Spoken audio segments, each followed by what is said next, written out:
Mes amis, bien le bonsoir. Merci d'être ici encore une fois. J'aimerais vous parler du vol Jeju 2216, celui qui a fini récemment avec un accident majeur, 179 morts. C'était à l'aéroport de Muan en Corée du Sud. Et aujourd'hui, je viens pour deux choses. Je viens pour apporter une mise à jour, préciser un petit peu ce qui s'est passé, ce qu'on sait à ce stade, plus répondre à un certain nombre de questions. Beaucoup de questions arrivent dans le WhatsApp. Des gens posent plein de questions et certaines sont très très récurrentes. J'aimerais les adresser aujourd'hui. Alors, premièrement, on a retrouvé les boîtes noires. Donc les boîtes noires ont été retrouvées. Il y en a deux dans cet avion, comme très souvent dans les avions de transport civil. Il y a ce qu'on appelle un DFDR qui enregistre les paramètres de vol, comme l'altitude, la vitesse, le régime des moteurs et tout. Plein de paramètres sont enregistrés là-dedans. Et une autre boîte qui est ce qu'on appelle le CVR, qui enregistre les voix dans le cockpit, mais aussi pas seulement les voix, parce qu'il y a, comme il y a des micros, ça peut enregistrer potentiellement des bruits, comme des explosions ou autres bruits. Maintenant, il y a une chose. Ces boîtes ont été envoyées au NTSB aux États-Unis pour être lues, parce que tout simplement les bancs de lecture de ce genre de boîtes, ça court pas les rues. Le NTSB a l'expertise pour les lire, même quand elles sont endommagées. Ces boîtes, malheureusement, ne vont pas révéler ce qui s'est passé durant cette séquence d'accidents que vous avez vu dans la vidéo. Pourquoi? Il y a une raison, parce que c'est un fait aujourd'hui pratiquement établi, bien entendu. Peut-être qu'on aura des surprises plus tard, comme d'habitude. Je vous dis ça donc toujours avec toutes les réserves. Mais le fait est que lorsque les deux moteurs sont coupés sur un Boeing 737, les boîtes noires ne fonctionnent pas. Ben oui. C'est pour cette raison que l'ADSB, le tracé, que si vous regardez sur Flight Radar, vous allez remarquer qu'à un moment donné, vous avez cet avion qui s'approche de la piste 01, et soudainement, il n'y a plus rien. Soudainement, l'avion, c'est comme s'il disparaît. Pourquoi? Parce que le tracé de Flight Radar vient d'où? Le tracé de Flight Radar vient du transpondeur qui est sur l'appareil. Or, ce transpondeur a besoin d'énergie électrique pour fonctionner. Quand l'énergie est coupée, entendez, dans le cas dont nous parlons, quand les deux moteurs sont à l'arrêt, ça s'arrête le transpondeur. Les boîtes noires aussi. Si vous suivez n'importe quel avion sur Flight Radar 24, vous allez voir que vous allez suivre jusqu'à ce qu'il atterrisse, il circule, tout ça, puis à un moment donné, pam, il disparaît. C'est quand il coupe tout une fois qu'ils arrivent au terminal. Mais pour le Jeju, malheureusement, ce qui va rester, il y a des choses qui restent. Ce qui reste, c'est les tracés radars, parce qu'ils sont à l'extérieur. Vous savez, les radars ATC, ou les radars militaires, des fois aussi, ont un enregistreur, ont une mémoire. Donc, ils sont capables de retracer un petit peu ce qui se passe. Selon les radars, avec ou sans l'altitude, il faut savoir que le radar ATC, très important, le radar du contrôleur aérien, l'altitude qu'il a ne vient pas du radar, elle vient de l'avion lui-même. C'est une interrogation, ce qu'on appelle le radar secondaire, interrogation du transpondeur de l'avion, et c'est le transpondeur qui répond en donnant son altitude. Donc s'il n'y a pas de transpondeur, il n'y a pas d'altitude. Donc il y aura, je pense que il y aura toujours des zones d'ombre dans cette tragédie. Maintenant, probablement, ce qu'on saura, c'est pourquoi le premier moteur s'est arrêté et qu'est-ce que l'équipage a voulu faire. Et à partir de là, ça partira dans le noir. On ne saura pas vraiment ce qui s'est passé. Ça, c'est le premier point. Deuxièmement, j'ai parlé avec quelqu'un qui installe des antennes de ce qu'on appelle de LOC. Le LOC, vous savez, c'est ce faisceau de l'ILS, du système d'approche aux instruments, qui permet aux avions de trouver la pente idéale, et la suivre jusqu'à la piste. Alors, ce qu'il m'a dit, c'est que des fois, dans une installation qu'il m'a montré, des fois la piste est comme ceci. Je vous montre. Et quand vous regardez les pistes, vous savez, il y a de tout. Il y a des pistes... quand tu te mets debout au début de la piste ou dans un avion, tu vas voir qu'elle fait ceci. Elle ondule, sans pas toujours... Parce que là, on est en train de parler parfois de 3000 mètres, 4000 mètres dans certains endroits. À Muan, on a 2800 mètres. Mais 2800 mètres, tu es en train de parler de presque 3 km. Donc, le terrain n'est pas rigoureusement plat. C'est pas une patinoire. C'est beaucoup plus grand qu'une patinoire. Et forcément, ça suit un petit peu la géographie du lieu.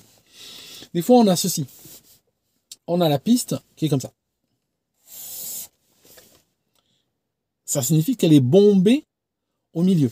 Donc si elle est bombée au milieu, et on veut installer par exemple une antenne ici pour l'ILS à l'extrémité, parce que l'antenne du LOC, parce que le LOC, qu'est-ce qu'il fait?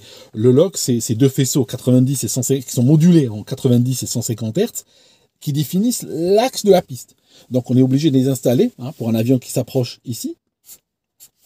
On est obligé de les installer l'antenne à l'autre bout, pour qu'on puisse lui montrer l'axe de piste jusqu'à ce qu'il puisse poser. Donc, on ne veut pas la mettre ici, puis il survole l'axe et puis il n'y a plus rien. Donc ce qu'on fait, c'est qu'il faut que l'avion puisse capter le faisceau. Or, tu imagines bien que si le faisceau est mis comme ceci, remarque que, vu que la piste est bombée, ici, eh bien que se passe-t-il? Le faisceau va taper contre la piste et il ne pourra pas être intègre et être transmis correctement à l'avion. Donc qu'est-ce qu'on fait dans ce cas-là? On monte les antennes on monte l'antenne sur des pieds, hein, sur des supports qui sont lents et des supports frangibles. C'est des supports qui se cassent. Si un véhicule de pompiers rentre dedans, ça se casse. Ça va pas créer un réseau, on va dire, infranchissable. Si un avion quitte la piste et rentre dedans, ça se casse aussi. Annexe 14 de l'OACI. J'ai lu l'annexe 14. Vous regardez sur le prolongement de la piste, regardez dans la section 3.5. Oui, ça dit qu'on devrait, tout ça. Il y a beaucoup de mots, on devrait, oui, should, tout ça. C'est pas très fort dans sa manière d'être formulé. Il n'y a pas d'obligation extrêmement ferme dans le texte, en tout cas, la manière dont il est formulé. De sorte que, quand on monte la chose, donc notre antenne ici, eh bien, vous voyez que maintenant, on arrive à passer au-dessus. Pardon, cette lumière, j'essaie un petit peu de vous montrer. On passe par-dessus la courbure, n'est-ce pas, de la piste. Donc c'est ceci qui justifie qu'on remonte un petit peu les antennes. Alors, maintenant, il y a la méthode bourrin. La méthode bourrin, c'est quoi? C'est ramener un bulldozer, créer un monticule de terre, placer les antennes au-dessus. Renforcer le monticule par du béton, et là, on a un obstacle absolument franchissable. Là, s'il y a un avion qui tape dessus, parce que vous savez, les avions, je ne sais pas si vous avez ramassé un oiseau qui s'est écrasé, hein, ça m'est arrivé, un oiseau qui s'écrase, vous le ramassez très très léger. Par rapport à sa taille, il pèse rien du tout, c'est super léger. Ben oui, c'est fait pour voler. Les avions, c'est pas des tanks. Un avion qui se prend un mur en béton, il va pas le traverser de part en part, hein, ça n'existe pas, c'est pas possible. Et d'ailleurs tu le vois, un avion qui traverse le mur en béton, bon, le mur est fissuré, un peu cassé, tout ça, mais l'avion est pulvérisé. Tu vois, il y a une, parce que l'avion, j'ai un morceau d'avion, je sais pas où il est, j'ai un morceau de Boeing quelque part, mais l'avion, c'est littéralement, bon, un peu plus épais qu'une boîte de conserve, hein, entre nous. Hein, c'est bon, voilà, ça dépend des endroits, mais on est en train de parler d'1 millimètre, 1,5 millimètre, c'est tout. Hein, si on fabrique un avion qui est cuirassé, hein, littéralement, bon, c'est bien. Mais il ne pourra jamais voler. Donc les avions sont faits pour être extrêmement légers. Ils sont légers par rapport à leur poids. Alors, maintenant, une question qui est revenue très souvent. Le réacteur droit, n'est-ce pas? La question c'était, on voit que ce réacteur, il est ouvert, n'est-ce pas? On a l'anneau ou les portes du système d'inversion de poussée des reverse qui est donc ouvert. Des gens disent oui, mais normalement l'avion devrait tourner sur lui-même, donc normalement ça devrait déstabiliser l'avion de manière significative. Ok. Le problème avec cette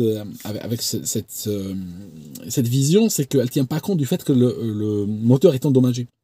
Ça signifie que le moteur est fortement endommagé, n'est pas en train de donner de la puissance. Donc le fait que les portes, parce que l'inversion de poussée marche comment? Il y a des portes qui s'ouvrent avec un anneau qui recule, ou bien dans les anciens, comme les Pratt & Whitney, je crois que c'était les JT 19, quelque chose comme ça. Bon, ceux qui équipaient les 737-200 par exemple, il y avait des pelles qui s'ouvraient. Okay, il y a des pelles qui s'ouvraient comme ça, et ça déviait l'air, c'est plus visible. Là, il y a un anneau qui dévie l'air. Mais l'air, il vient d'où? L'air, il vient du réacteur. Il faut que le réacteur monte en régime. Donc, quand on a une inversion de poussée, on a une montée très forte du régime du réacteur. Et il va donc générer de l'air qui est dévié vers l'avant pour créer ce freinage. Mais pour que le réacteur puisse monter en régime et donner suffisamment d'air, il faut qu'il soit fonctionnel. Or là, on a un réacteur endommagé. Donc oui, effectivement, on voit un peu de gaz d'échappement, on voit de la chaleur quand il est au-dessus de la piste. On voit ces gaz d'échappement, ouais, au fond. C'est un réacteur qui est en train d'avoir une poussée résiduelle. Donc le fait que les pelles des reverse s'ouvrent, ou que l'anneau des reverse s'ouvre, ne va pas en soi créer quoi que ce soit comme déséquilibre au niveau de la trajectoire de l'avion. Alors, autre chose aussi, l'avion pose, donc il touche, on entend un grand boom, hein, il touche.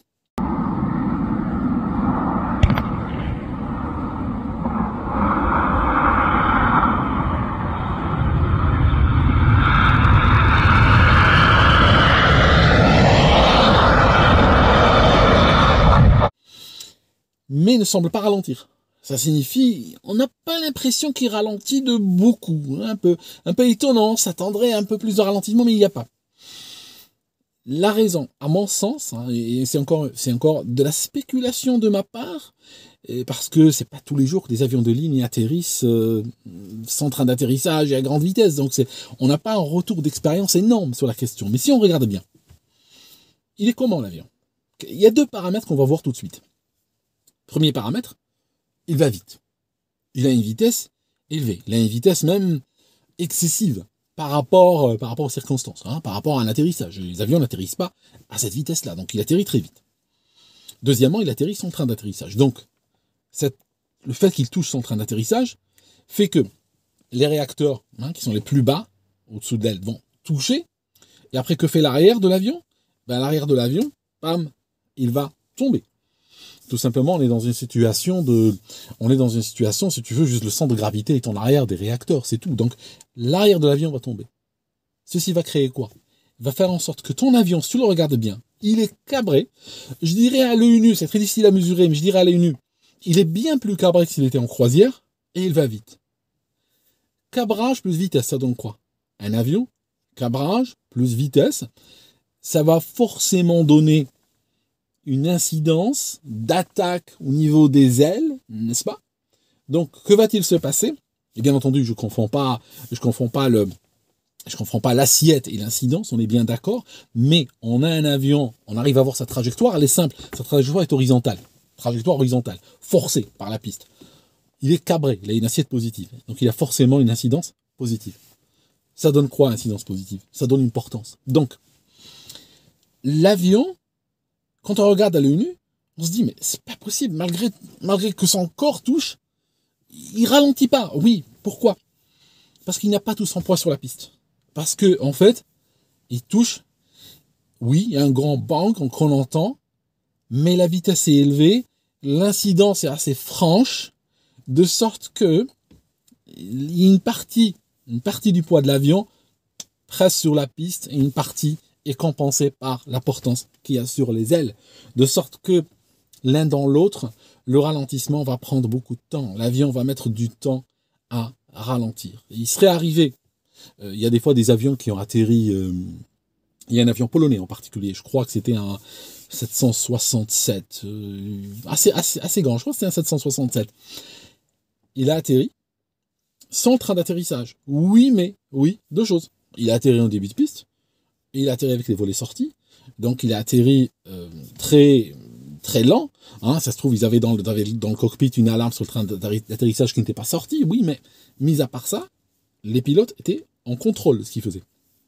Ils avaient les moteurs, tout ça, donc ils ont posé tout en début de piste. Et s'ils n'avaient pas la bonne approche, la bonne attitude, tout ça, ils auraient pu remettre les gaz et revenir. Mais dans ce cas-là, parce qu'il a posé très très très lentement, il touche, et après il va continuer à glisser, et il va finir par s'immobiliser. Ce n'était pas le cas de cet avion. Trop vite, un flottement extrêmement long au-dessus de la piste, il touche au dernier tiers de celle-ci, vitesse élevée, cabrage qui est gardé, et puis voilà. Quand vous regardez la vidéo, elle a été filmée, quelqu'un de Corée m'a dit qu'elle a été filmée par une équipe de télévision qui était là. L'image est de bonne qualité parce qu'il y avait, semble-t-il, une équipe qui faisait un reportage et ils ont tourné la caméra quand ils ont vu cet avion arriver de cette manière. Donc c'est pour ça que l'image est de bonne qualité. Et c'est d'ailleurs ce qui participe au traumatisme collectif. Parce que plus on a d'images et plus elles sont de bonne qualité, plus elles sont partagées, on les retrouve dans tous ces médias et plus c'est vrai que ça frappe sur le plan psychologique. Si vous regardez, il y a un truc étrange. Je vous dis entre nous. Si vous zoomez, j'ai pu obtenir une version HD de cet atterrissage.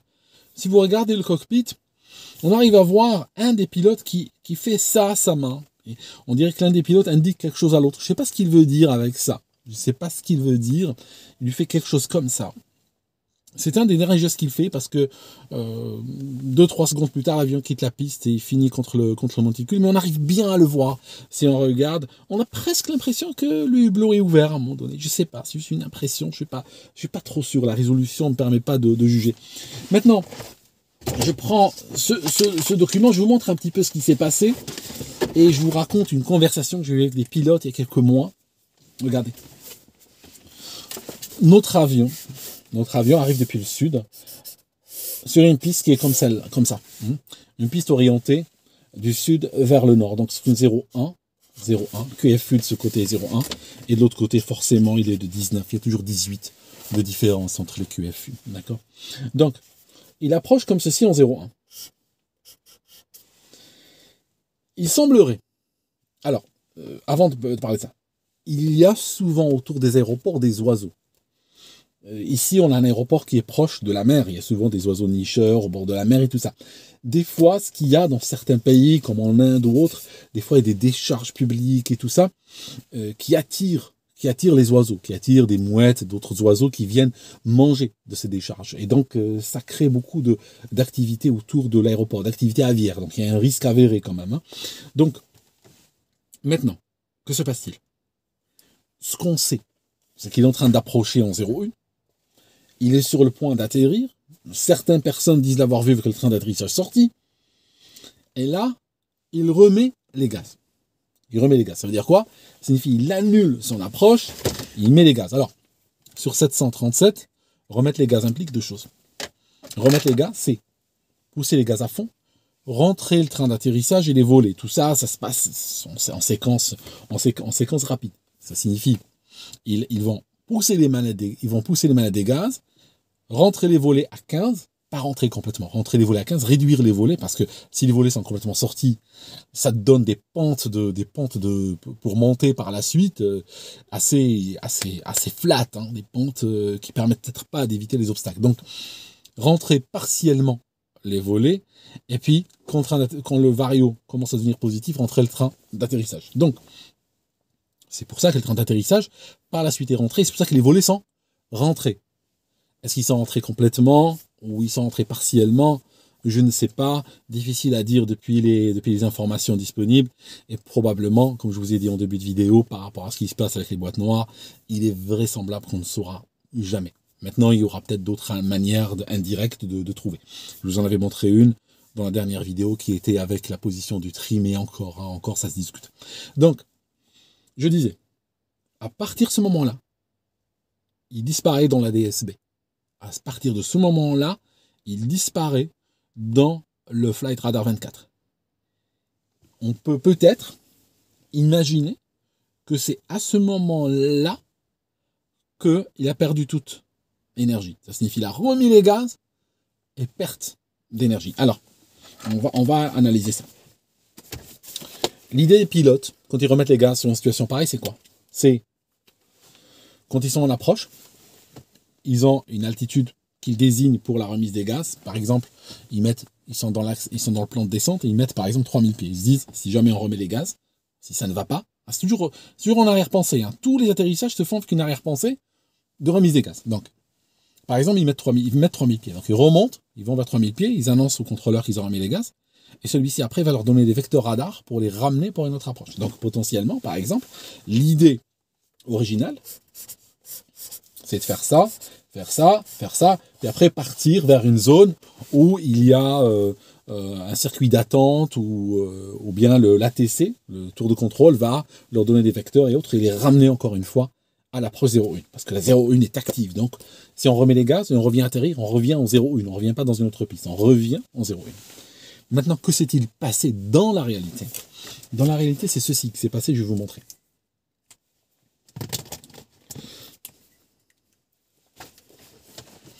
L'avion est monté, n'est-ce pas? Je vais tenir compte de l'angle, voilà. Dans l'axe de piste, partiellement. Après, il a quitté celui-ci, semble-t-il, et il a fait un tour pour revenir atterrir en 19. Vous arrivez à le voir? Oui, voilà. Ça signifie que il a commencé à remettre les gaz, et après, il a immédiatement décidé de revenir sur le QFU opposé. Ça signifie qu'il a décidé de faire demi-tour et revenir atterrir. Au passage, généralement quand on atterrit comment par rapport au vent? Il faut que je regarde le vent, j'ai dû regarder, je regarde toujours les métards dans ces histoires. Je me rappelle plus le vent, mais de mémoire, il y a un truc là qui me frappe quand je vous dis ça, c'est qu'en général, on atterrit avec un vent de face, on atterrit avec un vent de face. Le vent est de face quand on atterrit. Si on fait demi-tour, le vent il devient comment? Il devient vent arrière. Ok? Donc, je ne me rappelle plus le métard de l'endroit.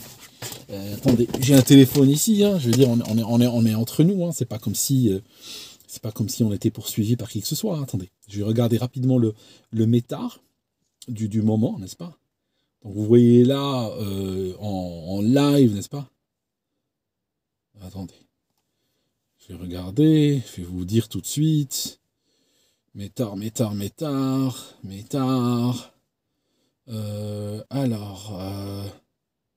Ah ouais. On a du 2 nœuds, quoi. Il n'y a pas de vent. Il n'y a quasiment pas de vent. Ouais, très très peu de vent. Donc oublions l'histoire du vent. Mais c'est une question qu'il faut considérer quand on fait demi-tour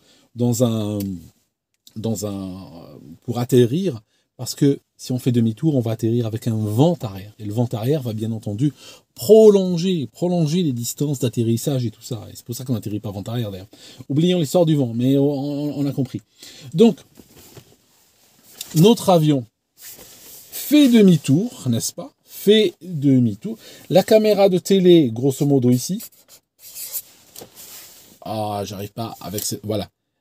Vous voyez? J'essaie de trouver un angle. Donc la caméra, elle est ici, de télévision. L'avion, il fait ça, fait demi-tour, n'est-ce pas? Et après, il revient atterrir. Il bouffe une bonne partie de la piste, il touche à peu près ici, et il sort ici. D'accord? Il sort ici, et il tape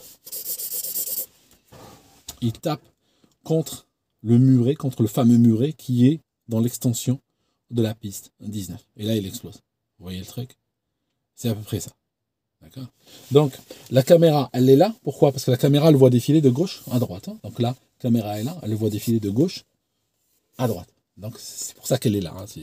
Je ne sais pas comme un fait, mais de l'image, on peut déduire où était la caméra. Donc, grosso modo, elle était vers le bout de la piste 01, n'est-ce pas? Vers les derniers centaines de mètres, et puis filmant de gauche à droite. Alors, une histoire. Alors, les 2 options, c'est quoi? Il y a 2 options ici pour expliquer comment on a les 2 moteurs qui sont à l'arrêt. Parce que il y a une vidéo qui montre l'avion avec le moteur droit, qu'on appelle le moteur 2, qui est en train de cracher des flammes, de la fumée, de très mauvais aloi. Clairement, il est en panne ou il est en train de tomber en panne. Donc, maintenant, une question qui vient à l'esprit, n'est-ce pas? Une question qui vient à la tête. Pourquoi ce membre du public prend son téléphone et filme un avion comme ça? Pourquoi soudainement? Parce que vous voyez, la caméra bouge dans tous les sens. C'est pas un amateur d'avion, clairement. Parce que ça aurait été un amateur d'avion, il aurait fait attention, il aurait été positionné bien avant, tout ça. Là, on a l'impression que, vu les mouvements de la caméra, quelqu'un qui a pris commence à filmer. Or, il filme et on voit le pompage du réacteur. On voit cette fumée qui sort. Donc, probablement, ce qui a attiré ce membre du public, c'est le bruit particulier de l'avion. Parce que les réacteurs qui font du pompage, ça fait comme de la canonnade. Boum, boum, boum, c'est très fort. Ça s'entend très bien depuis l'intérieur et depuis le sol. Donc probablement, quand on regarde, quand il filme, on voit le réacteur qui crache quelque chose. C'est peut-être pas le moment où il est tombé en panne. Là, c'est probablement un réacteur qui était déjà en train de faire ça depuis un moment.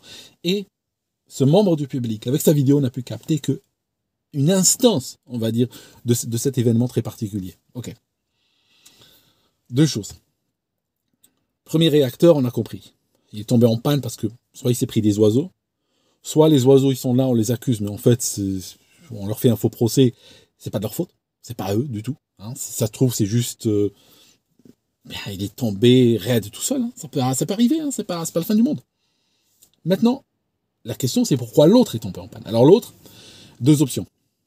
Tous les pilotes qui font qui font des entraînements de panne moteur dans le simulateur, le risque et la préoccupation, hein, si vous demandez à n'importe quel pilote, vous lui dites c'est quoi la préoccupation constante de chaque pilote, eh ben, c'est de veiller à ne pas arrêter, hein, le moteur qui fonctionne quand on n'est pas de moteur. Hein, parce que quand on est en N-1, et puis on se gourre, parce que dans la panique, tout ça, d'ailleurs même dans les avions hélices, comme dans les ATR et tout, il y a même des trucs du genre, oui alors tu ramasses l'avion, donc tu gardes l'avion droit au palonnier, et après on dit pied mort, moteur mort. Ça veut dire quoi? Mettons que tu as appuyé sur le palonnier gauche à fond pour garder l'avion droit, donc ça c'est un pied qui travaille, et l'autre pied, hein, il est mort, c'est le pied droit, donc c'est le moteur droit qui est tombé en panne, tu vois. Voilà, des moyens mémotechniques comme ça, plus des checklists, plus des vérifications croisées et tout, pour faire en sorte que jamais on arrête le moteur qui fonctionne, parce que c'est la catastrophe. Et c'est arrivé malheureusement dans l'histoire de l'aviation. Donc, deux éléments. Première chose, c'est effectivement une histoire de voilà, hein, comme vous savez, attendez, je regarde. Il y a des gens au Royaume-Uni, quand tu vois au Royaume-Uni des gens circuler avec des capuches complètement fermées et des vélos, généralement, il faut se méfier. Voilà, nous n'avons pas le droit d'être armés, donc on est obligé de faire gaffe. Alors, je dis et je redis donc que on a arrêté un moteur, on a un moteur qui est tombé en panne, et l'autre a été arrêté potentiellement par inadvertance. Ça signifie, ok, on va arrêter le moteur qui est en panne, lequel on l'identifie faux, bam, on l'arrête, et là c'est la catastrophe, on n'a plus de moteur. L'autre option qui reste, c'est que les deux moteurs sont tombés en panne pour la même raison. Par exemple, ils sont tombés en panne parce qu'il y avait des oiseaux. L'avion se prend les oiseaux, un moteur déconne, hein, le gauche, plutôt le droit dans ce cas-là, le 2. Il remet les gaz, on va en parler dans une minute, pourquoi il remet les gaz. Il remet les gaz, et là, dans la foulée, il se tape encore un autre banc d'oiseaux, n'est-ce pas? Ou le même banc qui est en train de chercher à fuir l'avion, et là, le deuxième moteur tombe en panne. Et ça, c'est hors caméra que ça se passe. Ça, il n'y a pas de caméra. Ça, c'est hors caméra. Et donc, à ce stade, il n'y a plus de moteur, et il y a soit aller faire le Sully-Schellenberger, ça signifie soit aller en mer, là devant, essayer de tenter sa chance avec la mer. L'avantage avec la mer, c'est que, comme il y a de grandes distances, on peut faire traîner, hein, on peut vraiment faire traîner, jusqu'à une déperdition complète de l'énergie, pas complète, on se comprend, maximale, hein, dirions-nous, de l'énergie cinétique de l'avion, puis il touche le sol. Et après, bon, voilà quoi, hein, ça dépend de ta chance, ça dépend plein de choses. Hein. Si tu as de la chance, ça fait un Sully-Schellenberger, hein, qui a eu 2 moteurs en panne d'ailleurs, aux États-Unis à cause des oiseaux. C'est des oies canadiennes, je crois. Ou bien, l'autre option, c'est ça finit comme cet avion 767 qui a été détourné.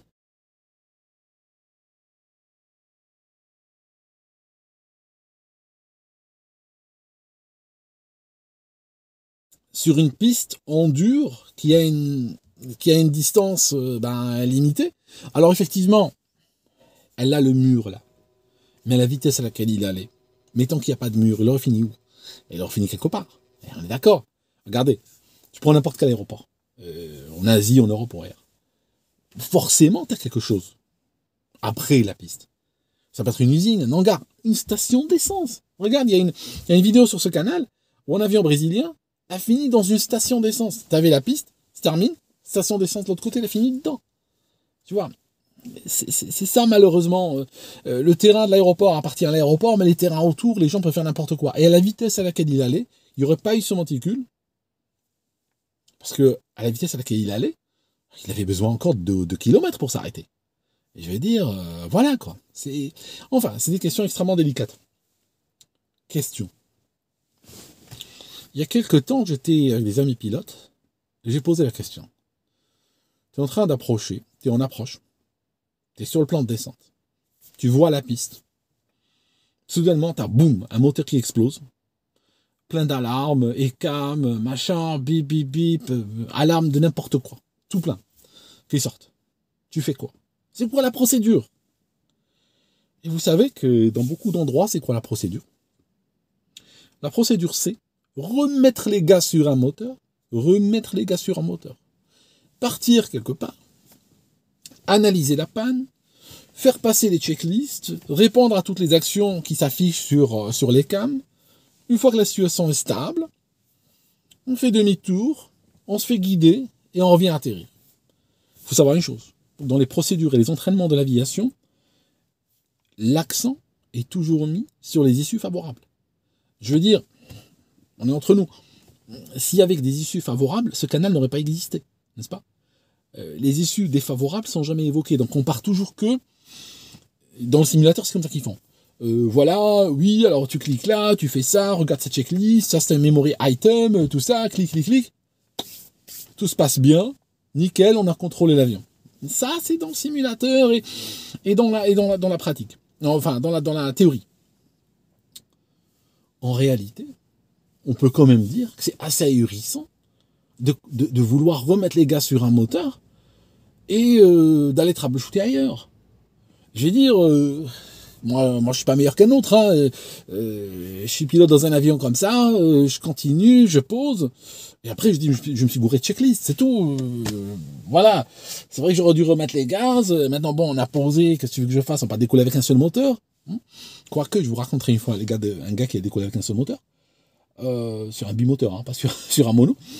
Donc voilà, vous voyez le truc, c'est que tu es censé remettre les gaz. Alors bon, personnellement, je trouve ça une hérésie, mais bon. Après, chacun voit midi à sa porte. Hein. Chaque procédure qui est mise en place a probablement ses raisons d'être. Mais en général, je trouve que c'est quand même dingue de remettre les gaz sur un moteur quand on a des problèmes et qu'on a la piste devant soi. Juste vas-y, pose-le, hein, pose-le, et puis bon, au pire des cas, on va t'engueuler un peu, passer à savon et tout, mais je vois mal en pratique remettre les gaz sur un coup comme ça. Autre chose que je voulais vous dire. Anciennement, vous savez ce qu'on enseignait? Je l'ai eu moi quand je fais mon ATPL. C'était que s'il y a une panne moteur, c'est une panne réacteur, genre il a pris des oiseaux, et puis il fait du pompage, tout ça. Et j'aimerais bien avoir des témoignages, s'il y a des pilotes qui ont eu ce type d'enseignement dans le passé. T'impatientes pas pour l'arrêter. C'est pas la fin du monde. Il va pas te tuer, il va pas t'exploser dessus. Il t'inquiète pas, il crache ton sang du feu, mais autre, il va pas partir en flammes et te brûler l'avion et tout ça. Il n'y a pas d'urgence à l'arrêter. Même au contraire.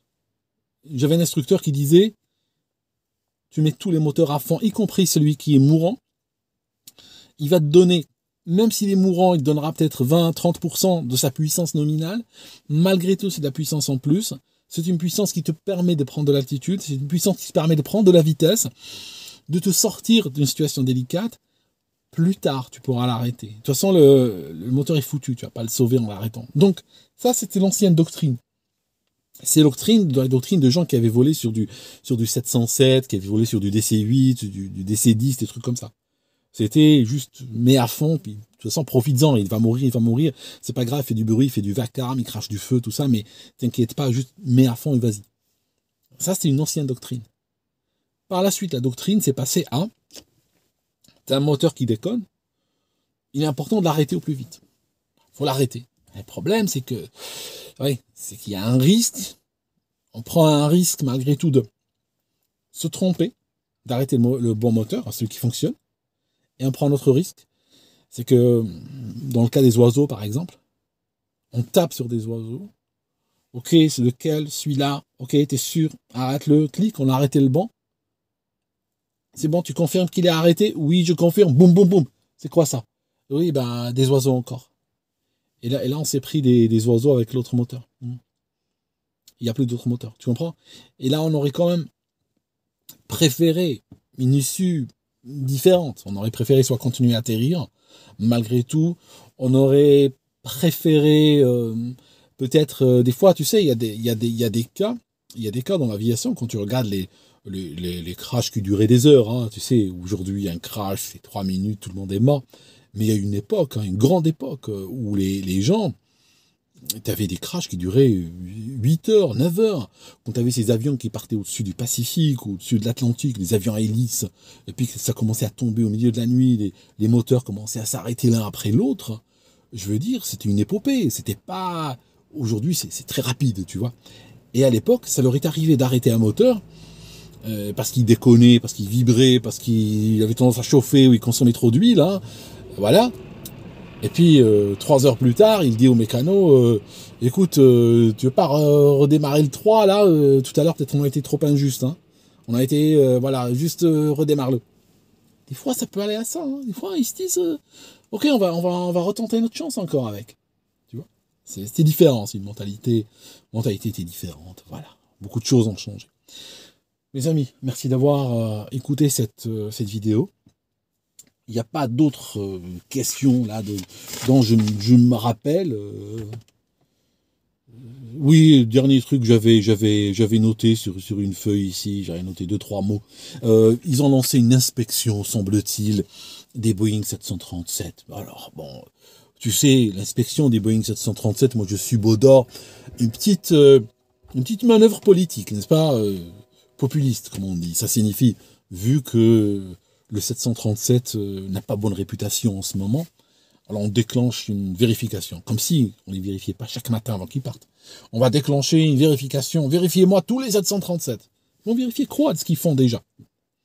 En fait, c'est juste une manière de dire au public, tu sais, c'est un 737, hein, on est obligé de... Avec ces avions-là, on est obligé de vérifier 2 fois, n'est-ce pas?